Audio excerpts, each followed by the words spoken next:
신앙생활은 혼자 하는 것이 아닙니다.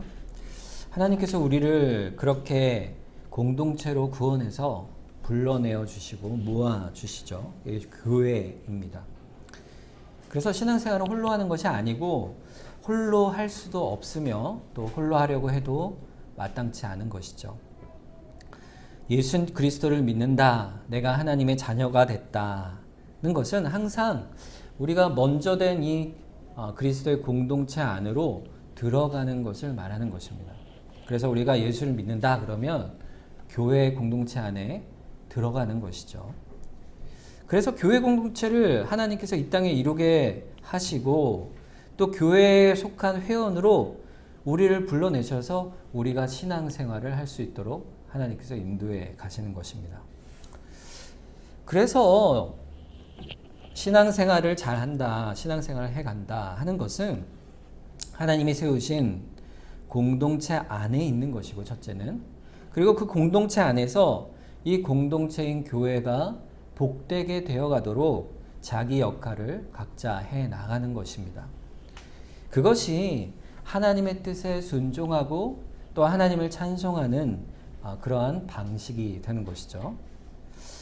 그래서 우리가 사실 교회 생활을 할 때 여러 갈등이 있잖아요. 그래서 교회 생활이 참 힘들다, 교회 나가기 싫다, 이렇게 되는 자신의 모습을 바라볼 때 하나님의 도우심을 구하고 그 가운데서 우리가 어떻게 바뀌어 가야 할 것인가, 그래서 그걸 극복해 갈 것인가, 이것이 사실은 우리의 신앙의 모습이라 할 수가 있습니다. 이것을 극복하는 중요한 속성이 있어요. 우리가 공동체 안에 들어와서 우리가 사랑 안에서 그 공동체를 이루어가는 것이 바로 교회 공동체의 방향성입니다. 본질이에요. 그래서 우리가 지난주에 9절 말씀에 사랑에는 거짓이 없나니 악을 미워하고 선을 행하라 그랬습니다. 한 마음으로 우리가 모이는 거예요. 두 마음을 품는 게 아니라 그랬습니다. 이 거짓 없는 사랑이라는 게 그런 것이죠. 이게 어떤 사랑입니까? 한 마음으로 하나님을 사랑하고, 그래서 하나님을 사랑함이 어떻게 나타나느냐 하면 하나님이 미워하시는 것은 나도 싫어요. 그래서 거부하고 그걸 싫어하는 것이고, 하나님 기뻐하시는 선을 우리가 딱 붙어서 꽉 붙들어 놓지 않는 것이 바로 우리가 공동체로 모이는 교회에서의 신앙생활이라 할 수 있습니다. 그러니까 결국에는요, 우리가 신앙생활이라는 것은요, 그냥 물 흐르듯 와서 앉아 있을 때 흘러가듯 이루어지는 것이 아니라는 것입니다. 신앙생활은요, 의지가 있어야 돼요. 그리고 결단과 노력과 헌신이 있는 것입니다. 그래서 우리의 전 인격적인 모습이 바뀌어 가는 것, 그래서 그것이 하나님이 기뻐하시는 아름다운 모습으로 변화되고 성숙되어 가는 것이 바로 교회에서의 신앙생활이요, 거짓 없는 사랑으로 이 선함을 이루어가는 것이라 할 수 있습니다. 오늘은 이 거짓 없는 사랑으로 교회 안에서 우리가 이루어 가야 할 사랑의 모습의 구체적인 모습의 첫 번째 항목을 우리가 살펴보게 됩니다. 그것은요, 바로 형제들과의 관계입니다. 오늘 본문 10절에 보면 이렇게 되어 있죠. 형제를 사랑하여 서로 우애하고 존경하기를 서로 먼저 하라 그랬습니다. 첫째는 형제를 서로 사랑해라 이렇게 말하고 있죠. 두 번째는 뭐죠? 먼저 존경하기를 먼저 하라, 이렇게 두 가지입니다. 오늘 살펴볼 이 두 가지 내용인데, 이 내용에 우리가 전제가 있습니다. 전제가 뭐냐면 그 토대요 출발점은요, 우리가 서로 간의 관계가 어떤 관계인가 하는 거예요. 어떤 관계인가. 그것이 오늘 본문에는 형제다 이렇게 말하고 있습니다. 형제요 자매다 하는 것이죠. 그냥 한마디로 얘기하면요, 우리는요 남이 아니다 이거예요. 남이 아니다. 여러분, 육신의 형제 자매가 있죠. 여러분 각 가정에 또 형제 자매가 있을 거예요. 이 육신의 혈육은 참 끈끈하잖아요. 어쨌든 피는 물보다 진하다 이런 말이 있을 정도로 어떨 때는 가족 간에 형제 간에 평화롭지 못할 때가 있잖아요. 그런데도 불구하고 육신의 형제 자매는 이 땅에 사는 동안에는 형제요 자매입니다. 그러나 이 땅에 사는 동안 형제 자매인 것이죠. 그런데 신앙 안의 형제 자매는요, 영원한 형제 자매예요. 영원한 형제 자매입니다. 우리가 항상 이렇게 형제 자매, 좀 교회 안에서도 좀 가까운 분이 있고 좀 먼 분이 있잖아요. 저분은 내가 좀 이렇게 좀 친하게 지니까 좀 불편해, 좀 어려워, 나랑 관계가 별로 없어. 이렇게 의식하고 있을지라도 성경은 뭐라고 말씀하냐면, 하나님이 보실 때 영적인 관점에서 보면 여기에 있는 모든 사람들이 다 뭐예요? 영원한 형제 자매이다. 이렇게 말하고 있는 것입니다. 말씀하고 있는 거예요. 왜 그럴까요? 왜 우리가 서로 간에 영적이고 영원한 형제 자매가 되느냐? 그것은요, 우리가 하나님 안에서 다시 태어났기 때문입니다. 요한복음 3장 3절부터 5절 말씀에 보면, 예수님께서 대답하여 이르시되 진실로 진실로 내게 이르노니 사람이 거듭나지 아니하면 하나님 나라를 볼 수 없느니라. 니고데모가 이르되 사람이 늙으면 어떻게 날 수 있사옵나이까? 두 번째 모태에 들어갔다가 날 수 있사옵나이까? 예수께서 대답하시되 진실로 진실로 내게 이르노니 사람이 물과 성령으로 나지 아니하면 하나님 나라에 들어갈 수가 없느니라 그랬습니다. 하나님 나라에 들어간다는 건 하나님의 백성이 되는 것이죠. 하나님의 자녀가 되기 위해서는요, 어떻게 된다 그랬습니까? 거듭나야 한다. 다시 태어난다 그랬어요. 이거를 중생, 다시 중자에 태어날 생자죠. 그러니까 다시 태어난다 이런 뜻이에요. 다시 태어나는 일이 어떻게 가능합니까? 니고데모가 묻죠. 제가 모태로 다시 들어가서 다시 태어나야 합니까? 이거 육적인 태어남을 말하는 것인데 그것이 아니라 영적으로 다시 태어나는 것이다 말씀하신 거예요. 그러니까 여러분과 제가 다 영적으로 다시 태어난 사람이라 이런 뜻이에요. 자, 영적으로 다시 태어났다. 그래서 하나님의 교회에서 그리스도를 나의 구주로 고백하며 이 시당 안에 묶여있다 이런 의미죠. 그러면 어떻게 우리가 영적으로 다시 태어납니까? 이렇게 물을 때 예수님이 뭐라고 대답하셨죠? 물과 성령으로 나지 아니하면 하나님 나라에 들어갈 수 없다 그랬어요. 이 물과 성령이라는 게 도대체 뭘까요? 이 물이라는 것은요, 성령께서 우리를 거듭나게 하시는, 그래서 하나님 백성 되게 하시는 이 성령의 사역의 일을 우리가 잘 아는 것의 비유로 이렇게 빗대어 설명하신 겁니다. 물이 하는 그 속성이 바로 성령께서 우리에게 거듭나게 하시는 그 속성임을 말해주는 거예요. 그러니까 물이 뭘 하는 것이냐, 이게 중요하죠. 그럼 물로 뭐를 합니까, 여러분 집에서? 물로 씻죠, 그죠? 그리고 또 물을 씻기만 합니까? 먹죠, 마시죠. 요리에도 넣고 우리가 뭐 물로도 마시고 차도 타 먹고. 물을 마셔야 어떻게 돼요? 생기를 얻고 살아갑니다. 그러니까 물이라는 것은 두 가지 성질이 있어요. 우리를 씻겨내는 거예요. 두 번째는 뭐죠? 우리의 메마른 죽어가는 우리의 영혼을 적셔서 생명을 주시고 우리를 자라게 하시는 거예요. 그게 성령의 역사예요. 우리의 영혼의 죄를 맑게 씻겨주십니다. 누가요? 성령님께서. 그게 거듭남의 첫 번째예요. 두 번째는 우리의 영혼을, 그 산 영혼을 살리시고 또 말라있는 우리의 영혼에 생기를 부어서 우리가 하나님 백성 되어 자라게 하시는 거예요. 그래서 성령께서 우리를 거듭나게 하시는, 다시 태어나게 하시는 놀라운 은혜입니다. 그래서 우리가 교회의 성도로 모인다는 건요, 이 성령의 거듭나게 하시는 역사 때문에 모인 거예요, 여러분. 하나님께서 우리를 이미 교회로 불러내실 때 우리를 다시 낳으신 거예요. 그래서 하나님의 백성이 된 겁니다. 그래서 우리는요, 서로 간에 형제요 자매예요. 이 놀라운 일을 하나님께서 어떻게 이루셨는지를 보여주시기를 에베소서 1장 11절부터 14절에 보면 이렇게 말씀하십니다. 모든 일을 그의 뜻의 결정대로 일하시는 이의 계획을 따라 우리가 예정을 입어 그 안에서 기업이 되었으니 이는 우리가 그리스도 안에서 전부터 바라던 그의 영광의 찬송이 되게 하려 하심이라. 그 안에서 너희도 진리의 말씀 곧 너희의 구원의 복음을 듣고 그 안에 또한 믿어 약속의 성령으로 인치심을 받았으니 이는 우리 기업의 보증이 되사 그의 얻으신 것을 속량하시고 그의 영광을 찬송하게 하려 하심이라 그랬어요.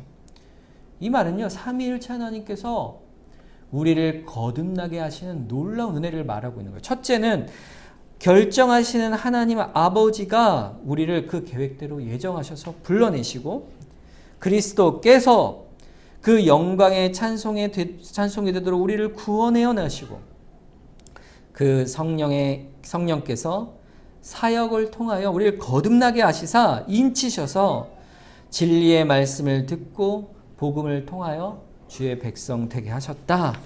이 말씀을 말씀하고 있는 거예요. 그래서 우리가 뭐가 됐냐? 바로 하나님의 교회가 된 겁니다. 에베소서 2장 22절에 보면 너희도 성령 안에서 하나님의 거하실 처소가 되기 위하여 그리스도 예수 안에서 함께 지어져 가느니라 그랬어요. 마치 구약의 성전을 빗대어 말하는 거죠. 성전을 지을 때 돌을 하나하나 쌓듯이 우리가 성령으로 거듭난 자로 모여서 교회로 지어져 가게 하신 겁니다. 우리가 모인 이곳이요.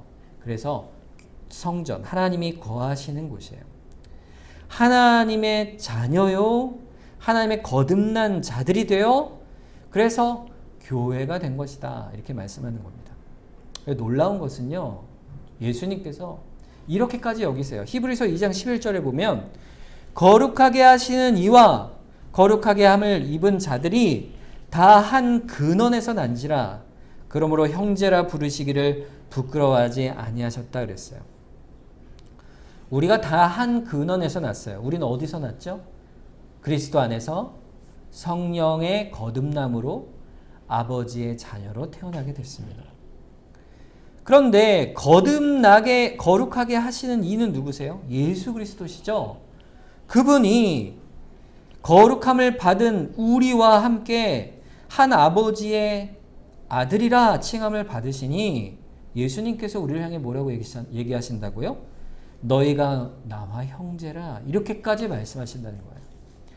예수님께서 교회 머리가 되신다는 것은 우리 모두가 예수님과 형제요 자매가 된다는 것을 말하는 거예요. 여러분 예수님이 우리에게 그렇게까지 말씀하신다는 건요 너무너무 놀라운 일이에요. 우리가 어찌 우리 같은 죄인이 성자 하나님과 그분과 형제가 될 수 있고 아버지의 자녀가 될 수 있겠어요. 그런데도 우리의 머리요 큰 형님이 되셔서 우리의 형제가 되어주시겠다. 그래서 이 땅에 오신 거예요. 그 일이 하나님께서 우리 각자를 택하여 하신 거예요. 이사야서 43장 1절에 보면 야곱아 너를 창조하신 여호와께서 지금 말씀하시니라 이스라엘아 너를 지으신 이가 말씀하시니라 너는 두려워하지 말라 내가 너를 구속하였고 내가 너를 지명하여 불렀나니 너는 내 것이라 그랬어요. 이 일을 이루신 것이 주체가 하나님 아버지세요. 그분께서 그 놀라우신 작정과 놀라우신 능력과 그의 전적인 지혜로 하나님께서 홀로 내가 너를 지명하여 불렀나니 너는 내 것이라 우리를 각각의 자리에서 성도로 불러내 주신 거예요. 그래서 그리스도 안에 형제 되게 하시고 우리를 교회 되게 하신 것입니다. 그래서 우리 모든 성도 여러분과 저를 교회 안에 있는 자리를 교회 안에 예비하셔서 그곳에 나를 각각 지명하여 불러 여러분이 이 자리에 지금 이 시간 예배로 나와 계신 겁니다. 여러분이 그래서 그리스도 안에서 거듭난 자요 다시 태어난 자인 거예요. 그 하나됨이 얼마나 놀라운지 에베소서 4장에 이렇게 말씀하고 있습니다. 4장 3절과 4절 평안에 매는 줄로 성령이 하나 되게 하신 것을 힘써 지키라. 몸이 하나요 성령도 한 분이시니 이와 같이 너희가 부르심의 한 소망 안에서 부르심을 받았느니라 그랬어요. 이 몸이 하나라 그랬는데 몸이 뭐겠어요? 교회죠. 그리고 성령께서 이 교회로 우리를 불러내셨어요. 그러니 우리가 한 소망으로 부르심을 받았습니다. 16절 그에게서 온몸이 각 마디를 통하여 도움을 받았으므로 연결되고 결합되어 각 지체의 분량대로 역사하여 그 몸을 자라게 하며 사랑 안에서 스스로 세우느니라. 우리가 한 지체된 것은요, 결국 자라게 하시기 위한 거예요. 어떻게 해요? 사랑 안에서 세워지도록 자라게 하시기 위한 것입니다. 즉 우리를 거듭나게 하셨다는 것은요, 우리의 본질이 자라고 어떤 특정한 목적을 향해, 사랑의 목적을 향해 우리를 새롭게 하시는 것인데, 옛사람을 버리고 새사람을 입는 거예요. 에베소서 4장 22절과 24절, 너희는 유혹의 욕심을 따라 썩어져가는 구습을 따르는 옛사람을 벗어버리고 오직 너희 심령이 새롭게 되어 하나님을 따라 의와 진리의 거룩함으로 지으심을 받은 새사람을 입으라 그랬습니다. 여러분, 우리 거듭남이에요. 우리는요, 새 사람이 된 거예요. 여러분이 이 교회 공동체로 부름 받았다는 것은요, 교회 공동체의 신앙의 성질로 새롭게 변화되었다는 거예요. 그게 뭐죠? 거듭난, 성령으로 거듭난 사람이요, 그 사람의 본질이 바로 사랑이라 하는 것입니다. 그것이 우리가 지난주에 살펴본 거짓 없는 사랑이요, 그 안에서 우리가 참된 복과 희락과 평안을 누리게 되는 것입니다. 이것이 오늘 본문 10절의 형제를 사랑하여 서로 우애하고 라는 말씀의 뜻이에요. 여러분, 형제를 사랑하고 우애하는 것은요, 거듭남의 사랑의 모습을 말씀하는 겁니다. 그러니까 한마디로 형제를 사랑하는 것이에요. 자, 이 뒤에 부분이 그러면 형제를 어떻게 사랑합니까에 대한 부분이에요. 여러분, 우리가 지금 옆에 계신 성도들을 다 우리가 사랑하시잖아요. 다 마음속에 항상 사랑하는 마음이 있어요, 우리가. 그런데 구체적으로 우리가 어떻게 사랑합니까? 할 때 오늘 본문의 내용의 핵심은 이거예요. 형제를 사랑함의 첫 번째는 존경하기를 서로 먼저 하는 것입니다. 존경하기를 서로 먼저 하라. 여러분, 존경한다. 이거 어떻게 존경하는 것일까요? 존경이란 말의 뜻이 뭘까요? 여러분, 옆에 있는 형제자매를 존경하십니까? 이 존경한다는 말은요, 원래 어떤 의미냐면요, 귀하게 값을 매긴다는 뜻이에요. 귀하게 값을 매긴다. 그러니까 높이 평가한다는 거죠. 가치에 대한 얘기예요. 이 상대방을요, 아주 귀하게 여긴다, 이런 뜻이에요. 이게 좀 표현은 값을 치르다 이런 뜻이에요. 아예 값을 치르는 거야. 내가 아주 그것을 귀히 여겨서 마치 보물의 값을 치르듯이 그 상대방을 귀히 여긴다는 뜻입니다. 그러니까 반대의 말은, 존경한다는 말의 반대의 말은 뭘까요? 값싸게 여기는 거죠. 상대방을 값싸게. 상대방의 가치를 무시하는 겁니다. 상대를 업신 여기고 멸시하는 것이고 비교하여 판단하는 거예요. 당신이 나보다 못하구나. 내가 더 낫지. 이게 그 존경하는 것에 반하는 거예요. 하나님이 절대 이러지 말라. 이게 교회의 첫째 사랑의 실제 모습을 말하는 거예요. 우리 안에 이런 마음을 금하신 겁니다. 그러니까 존경하라는 것은요, 상대를 나보다 높이라는 말입니다. 상대를 나보다 높이는 거예요. 나보다 훌륭하게 여기고 상대를 나보다 귀하게 여기는 거예요. 하나님은 그렇게 하라 우리에게 말씀하는 거예요. 그래서 상대를 아주 귀하고 비싸고 그렇게 여기는 것을 이 존경한다는 말 속에 들어있는 뜻입니다. 이 공동체에서는 어디든 다 존경이 굉장히 중요합니다. 세상에서도요, 회사든 아니면 어떤 모임이든 간에 단체를 이룰 때 거기서 평화를 유지하기 위해서는요, 윤리적 덕목 중에 하나가 뭐냐면 겸양지덕이죠. 겸양지덕. 겸손한 거예요. 겸손한 것. 자기를 겸손히 낮추면 그것이 유익이 되는 거 아니겠습니까? 그 유익, 관계 유익은요, 세상 속에서의 도덕적 윤리에서도 있죠. 다툼이 없어지고요, 겸손해지면 평화로워집니다. 그런데 요즘은 그렇지 않잖아요. 우리가 보통은 내가 낮게 보이면 어떻게 해요? 얕잡아 보이잖아요. 왜요? 오히려 내가 자기가 더 높다고 생각하면 사람을 업신여기는 세상의 가치가 있죠. 그럼에도 불구하고요, 진정으로 겸손한 사람은요, 사람들이 존경할 수밖에 없습니다. 세상도 그래요, 사실. 그런데 우리가 다 알잖아요. 세상적으로도 겸손하고 사람들을 존경하는 사람이 귀하다는 걸 알지만 사실 그거를 실행하느냐, 실행하지 않느냐의 차이는 너무나도 큰 겁니다. 오늘 말씀에서 하나님은요, 영적 공동체여 교회에서는 거듭난 사람이라면 서로를 사랑하되 어떻게 하라고요? 서로를 존경해야 한다. 이렇게 말하고 있는 거예요. 주님, 그럼 제가 그러하길 원하는데 제 심령이 그리 연약합니다. 제 마음이 교만합니다. 주님 도와주십시오. 할 때 주님이 나의 심령을 겸손케 하시고 존경할 수 있는 자로 바꾸어 주신다는 약속의 말씀이기도 한 거예요. 교회 안은 그렇게 해서 사랑을 이루어가게 하나님께서 바꾸어 가시는 곳이에요. 거듭난 자에게 주시는 겁니다. 제가 예전에 빌 클린턴이라는 대통령이 있어요. 미국의 대통령이죠. 어떤 스캔들이 있어가지고 좀 이미지가 많이 안 좋지만 그분이 이제 자서전을 쓴 게 있어요. My Life라는 책이 있는데 그 책에 이제 이런 내용이 있습니다. 자기가 할아버지께 감사하며 이 책을 바칩니다. 이렇게 이제 글을 쓰고 있어요. 그런데 그 이유를 설명하는데 그 할아버지께서 저에게 가르쳐 주신 게 있습니다. 그게 뭐냐면 사람들을 존경하라고 가르쳐 줬다. 이렇게 말하고 있어요. 그런데 그냥 모든 사람을 존경할 만한 존경할 사람을 존경할 수 있죠. 근데 그런 사람들만이 아니고 다른 사람들이 낮추어 보고 경히 여기는 사람들을 존경하라. 이렇게 할아버지가 가르쳤다 그래요. 이분이 그러면서 그 이유를 설명하기를, 왜냐하면 너도 결코 그들과 별반 다르지 않기 때문이다. 이게 그 이유였어요. 여러분 그분이 실제로 그 말씀을 따라 삶을 잘 살았는지는 모르겠어요. 그런데 이 내용 속에요, 하나님께서 우리에게 존경하라, 겸손하라는 말 속에는요, 이 말이 그대로 들어있어요. 사실 이 말씀 속에 그 뜻이 들어있어요.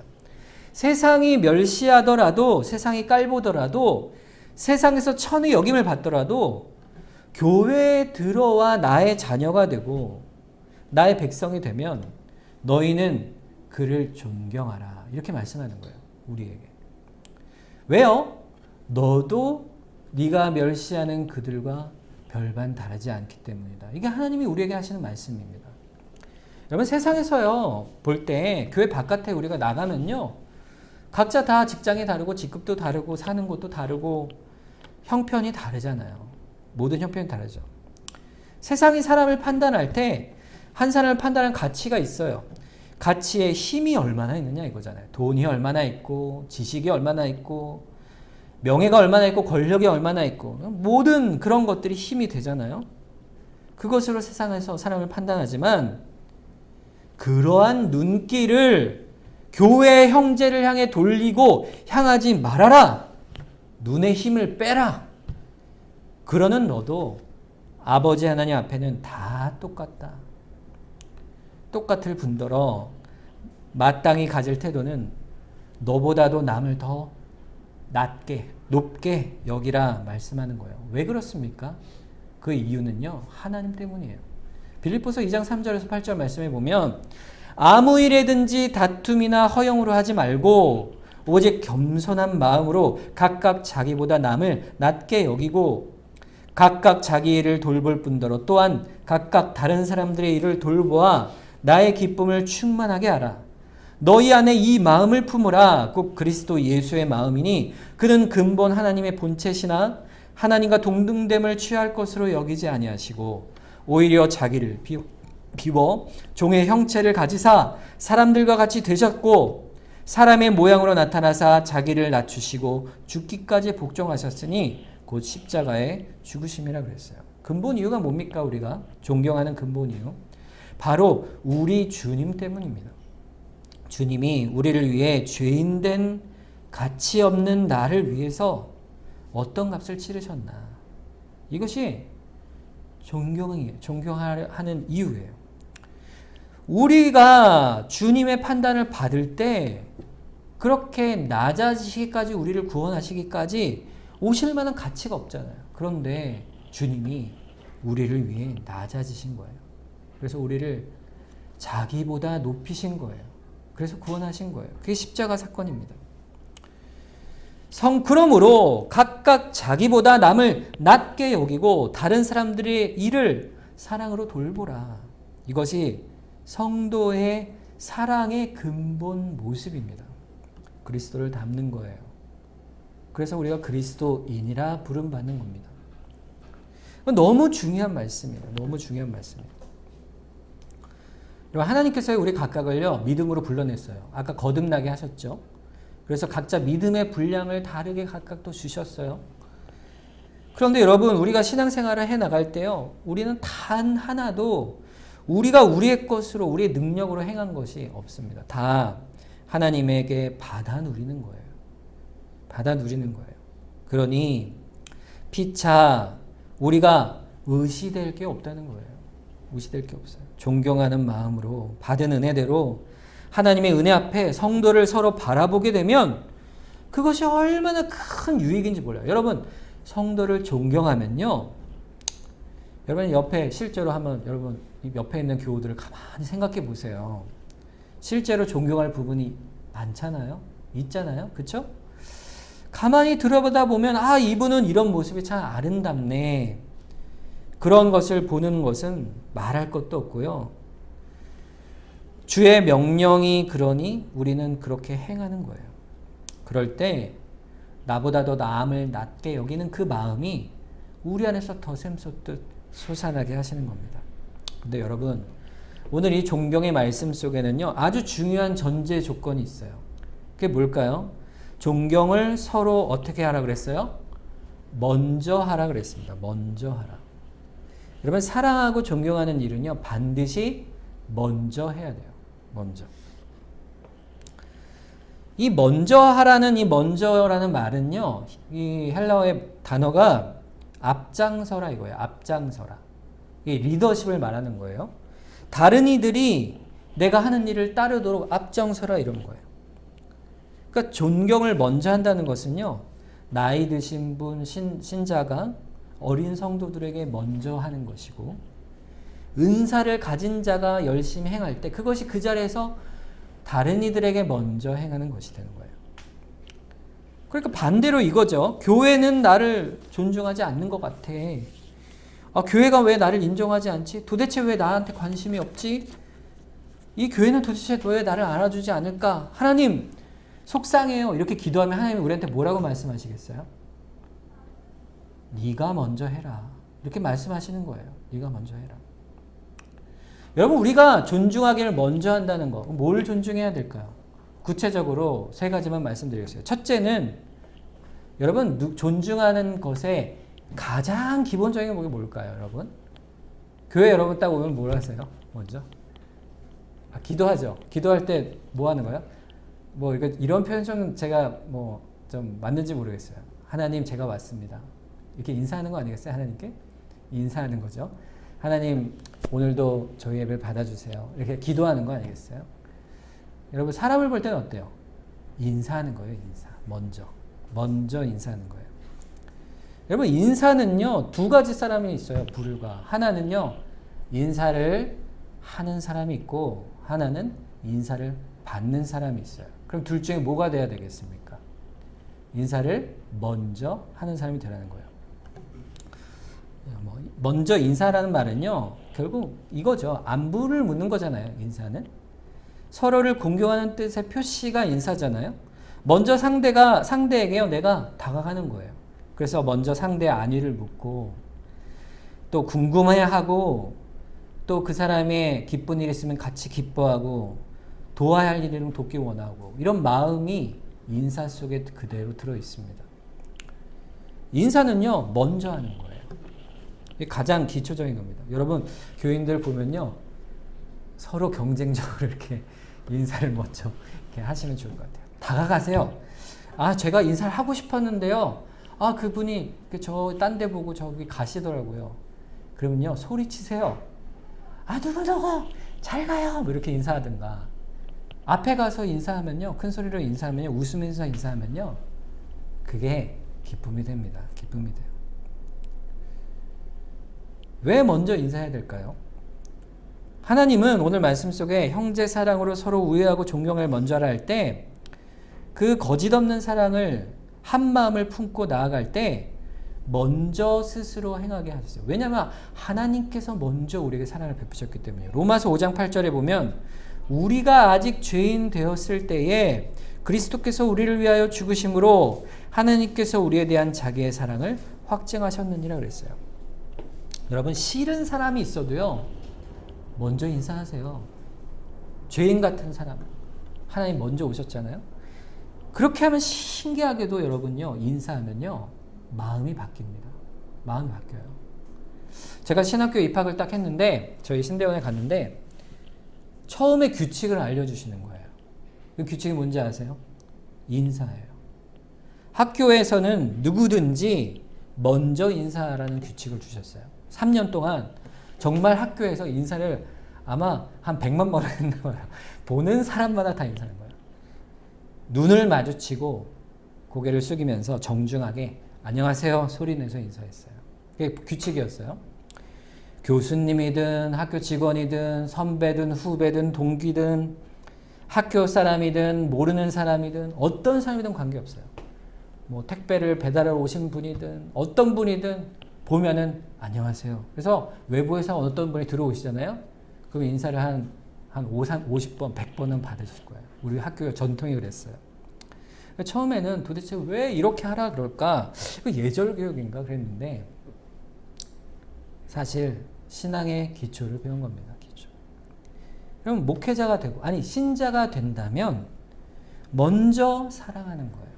존중하는 거예요. 그러면요, 신기하게도요, 마음도 존중하는 마음이 생깁니다. 사랑하는 마음이 생겨요. 더 관심을 갖게 돼요. 인사 안 하고 지나가잖아요? 무관심한 거죠. 인사를 먼저 하시기 바랍니다. 서로. 그래서 시끌시끌하면 얼마나 좋습니까? 이렇게 좋잖아요. 서로 안부도 묻고.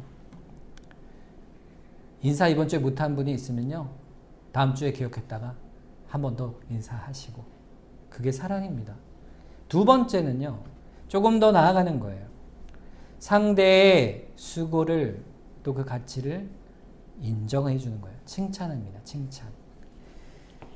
여러분, 이렇게 인정해 주고 칭찬해 주면요, 당신, 누구누구 교우님, 정말 계셔서 참 우리 교회가 든든합니다. 안 계시면 어쩔 뻔했어요. 무슨 말씀을요. 뭐 과장하세요. 이렇게 하지만 마음속으로는 어때요? 기쁨이 있죠. 여러분, 주일에 우리가 뭐 식사를 하거나 어떤 행사를 하게 되면 우리 교인들은요, 너무 분주해요. 이렇게 앉아 계신 분이 없어요. 이렇게 분주해서 뭐 음식도 하고 또 끝나면 설거지하고 정리하고. 그러면 얼마나 고맙습니까, 서로. 이게 주님이 교회를 세워가는 일이에요. 그때 한마디씩 하는 거죠. 칭찬하는 거예요. 상대방의 수고와 가치를 인정해 주는 겁니다. 그런데 여러분, 무작정 할 수는 없죠. 칭찬이라는 것은 관심을 가져야 할 수 있어요. 그분이 어떤 분인가 이렇게 바라봐야 할 수 있어요. 그분의 가치를 인정해 주는 거예요. 보일 때마다. 세 번째는요, 뭐냐면요, 대화를 할 때 경청하는 겁니다. 그게 존중의 세 번째예요. 여러분, 누가 같은 마음을 가지고 서로 대화를 하고 깊은 얘기를 나눌 때 여러분, 마음속에요, 그 말을 끝까지 들으시는 그런 자세를 가지시면 됩니다. 그런데 끝까지 듣고 나서 이렇게 하는 거죠. 그런데 말이지 하고 자기 얘기를 쏟아붓는 거. 사실 그 듣는 얘기의 끝에 내 의견과 최후의 어떤 내가 합당하게 생각하지 않는 어떤 것에 대해서 반발해서 최후의 보루를 삼고 있는 내 입장을 얘기하면서 나라면 이렇게 얘기하는 것은요, 내려놓으라는 거예요. 내려놓으라는 거예요. 여러분, 다 듣고 나면요, 상대의 입장을 인정해 주는 겁니다. 다소 납득이 안 될 수 있습니다. 그래도 그를 존경하고 존중해 주는 겁니다. 그리고 선이 인도해 주시길 기도하는 거예요. 형제 사랑은요, 뭐냐 하면요, 그 사람의 그 사람 됨을 인정해 주는 거예요. 부족하더라도 혹은 연약하더라도 인정하는 거예요. 그것이 서로를 먼저 존경하는 것입니다. 여러분, 이 모든 일들은요, 서로 존중하라는 말은 여러분 사실은요, 우리 부패한 본성의 옛사람의 모습에서는요, 사실 힘든 일이에요. 교회 안의 관계에서도 그렇고 가족 간의 관계, 더욱 가까우면 가까울수록 더 힘이 듭니다.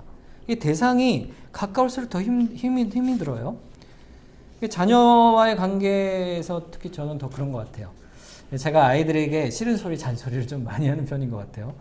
예, 좀 상처 주는 일이 좀 있는 것 같습니다. 가끔 제 딸이 그래요, 저한테. 아빠는 밖에랑 집이랑 다른 것 같아요. 이렇게 얘기할 때가 있어요. 제가 이제 현관에 이렇게 신발을 놓는 거를 잘 신경을 많이 쓰거든요. 그렇죠. 제가 성격이 그런가 봐요. 그래서 항상 신발 정리를 막 하는 거예요. 신발을 정리하면 애들이 학교 가다 딱 들어오면요, 신발 한 짝은 저 문 쪽에, 한 짝은 이렇게 이쪽에 이렇게 항상 그렇게 있는 거예요. 그래서 참습니다. 정리를 해요. 다음날 보면 또 그런 거죠. 그럼 마음에서 화가 욱 올라오면서 야, 너희들 나와봐, 이렇게 소리를 지르게 되죠. 그러면 나오면 애들이 여기 좀 봐라 얘들아, 신발이 이게 뭐니? 그러면서 가지런히 이렇게 해야지. 너희는 생각이 없어? 이렇게 하는 거죠. 이게 생각이 없니? 신경을 안 쓰니? 이게 아버지가 아이들에게 할 만한 말 아니겠습니까? 그런데 이렇게 툭 던지는 말에 아이들이 상처를 입는 거죠. 아이들이 네 하고 대답하지만 표정은 어때요? 듣기 싫은 거죠. 그리고 불편한 겁니다. 그러니까 예빈이가 저한테 아빠 밖에선 친절한데 집에서는 사납다, 뭐 이런 얘기를 하는 거죠. 그런데 제가 진짜 그런 것 같아요. 제가 얘들아 가지런히 좀 놀래? 이렇게 부드럽게 얘기하면 좋은데 생각이 없니? 이렇게 얘기하니 그래 지적하니까. 여러분, 이 말의 태도 속에서 가까운 사람일수록 우리는 더 어렵습니다. 우리의 본성이 그래요. 그래서요, 훈련하지 않으면 존중하는 것은 어렵습니다. 내 자녀니까 제가 그렇게 말을 했죠. 제가 밖에서 여러분들한테 정신 차리세요 이렇게 할 수 있겠어요? 제가 하지요. 이렇게 하죠, 차라리. 근데 여러분, 가까울수록 더 조심해야 돼요. 교회 안에 한 형제된 자매가 가족뿐 아니라 교우 간의 관계가요, 서로 가까워질수록 더 조심하셔야 돼요. 더 예의와 조심성이 있어져야 돼요. 이게 존중하는 거예요. 그게 먼저 존중하란 말이에요. 여러분, 존중하면 어떤 유익이 우리에게 있을까요? 이게 놀라운 거예요. 교회 안에서 신자가 존중을 하면요, 첫째는요, 스트레스가 없어져요. 스트레스. 관계 간의 스트레스가 없어져요. 남과 비교해야 내가 판단해서 저 사람은 왜 저러지? 이런 마음이 안 생기는 거예요. 이 교회가 왜 나를 존중하지 않지? 이런 스트레스가 없고, 저 사람이 왜 나한테 인사를 안 해? 이런 마음이 없어지는 거예요. 왜? 내가 먼저 하니까. 먼저 존중함으로 형제간을 사랑하면 우리 영혼에 유익이 생겨요. 말씀에 순종하고 내가 기뻐하고 형제를 사랑하게 되면, 내가 사랑하고 서로 존경을 먼저 하면 이상해져요. 어떻게 되냐면 내 마음이 평안해집니다. 그리스도 안에 평안을 누리게 돼요. 그리고 쉼을 누리게 돼요. 교회가요, 평안하고 기뻐지는 거예요. 우리 마음속에 유익이 또 하나가 생겨요. 그게 뭐냐면요, 내가 먼저 존중해 주잖아요. 그러면 내가 먼저 인사를 해서 손해를 보는 느낌이 안 들고, 오히려 그 분에 대해 감사를 표하고 칭찬을 하면 그 사람이 칭찬받는 그 사람의 모습이요, 마음에 순전한 기쁨으로 다가오게 돼요. 내 입으로 칭찬하는데, 인사하는 때 그 사람도 그 사람이 나의 기쁨이 되어가는 거예요. 변해가는 거예요. 그 행복감이 우리에게 이루어져 가는 겁니다. 그게 뭘까요? 형제를 사랑하는 거예요. 우리 마음이 안식과 기쁨으로 교회 안에 가득 차는 것은 이렇게 서로를 먼저 존중하는 것입니다. 여러분, 하나님께서 우리 교회를 그렇게 이루어 가실까요? 완전한 교회는 없죠. 우리가 갈등도 있고 부대낌도 있을 거예요. 그때 주의 십자가의 사랑을 기억하는 겁니다. 그래서 기도하는 거예요. 주님, 성령 안에 하나 된 우리 형제 자매인데 제가 그를 사랑하길 원합니다. 먼저 존중하길 원합니다.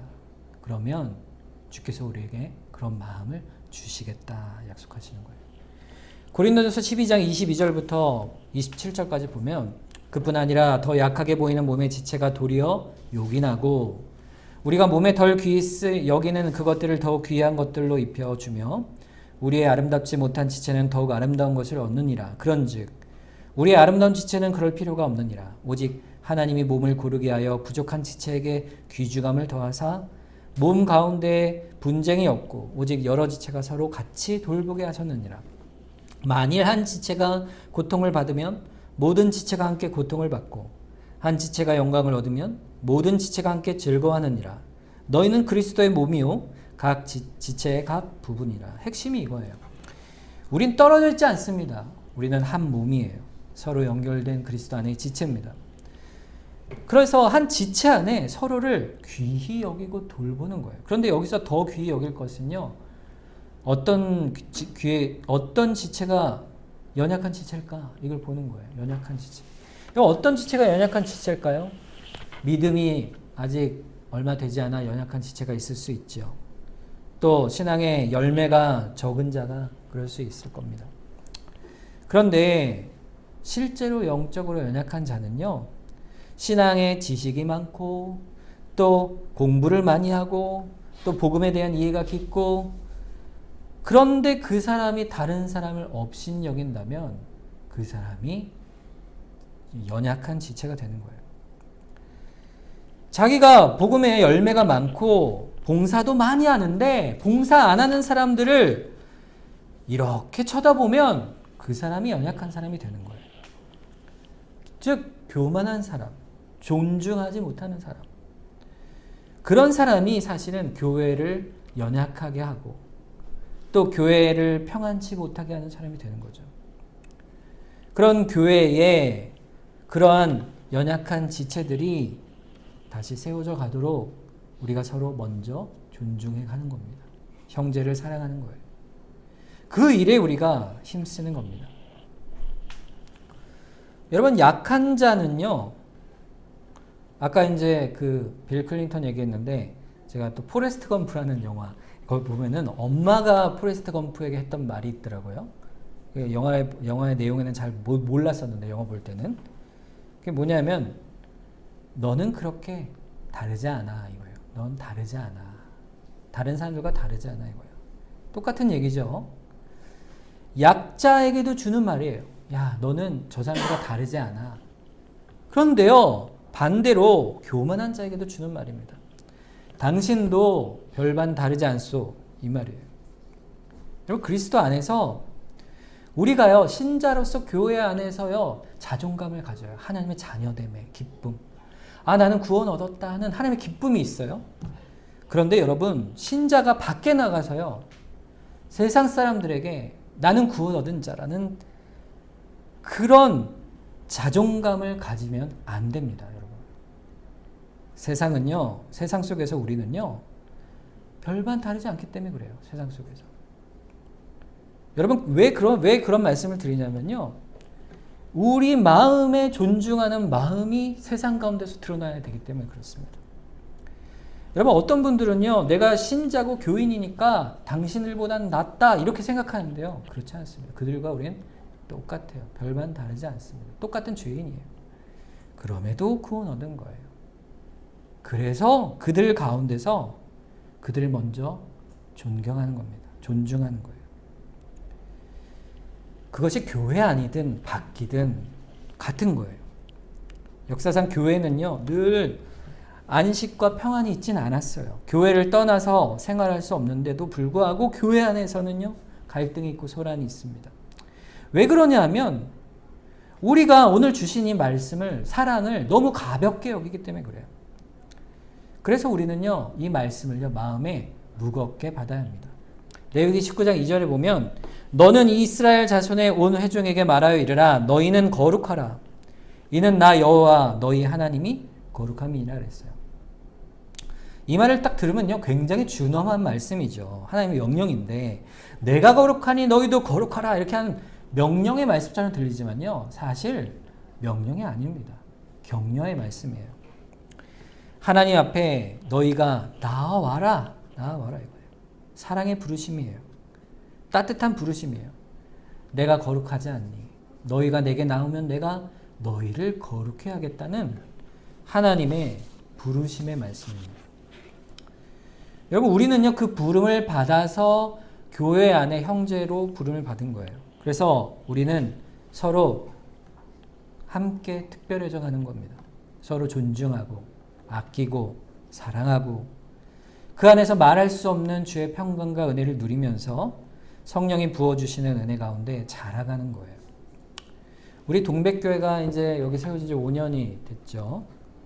교회가 이게 세워져 가는 이만큼 세워져 갈 때 우리의 사랑의 그 고백과 헌신과 또 존경이 지금의 수준까지 이렇게 자라왔습니다. 너무 아름답습니다. 제가 볼 때. 이 사태만큼 이루어지셨어요. 그런데 하나님께서는 우리에게 은혜를 더 주세요. 그래서 더욱더 아름다운 교회로 세워가도록 우리를 붙들어 주시는 겁니다. 그래서 우리가 교회 안에서 참된 위로를 얻고 평안을 누리길 원하는 거예요. 여러분 혹시 마음에 교회 신앙생활을 할 때 이렇게 슬럼프 같은 게 올 수 있어요. 평안이 없고 위로가 없을 때가 있을 거예요. 그때 우리가 사랑을 더 생각하는 겁니다. 내가 먼저 사랑하는 거예요. 그러면 여러분 안에 기쁨이 넘칠 겁니다. 그리고 먼저 사랑받은 것을 또 사랑으로 같이 행하는 겁니다. 그런 교회로 자라가는 거예요. 그런 교회가 주께서 보실 때 기뻐하시는 교회예요. 또 좋은 교회인 것입니다. 그런 교회가 되어가기를 주님의 이름으로 축원합니다. 우리 함께 이 시간 합심해서 한번 기도하겠습니다. 하나님, 우리가 서로 사랑하길 원합니다.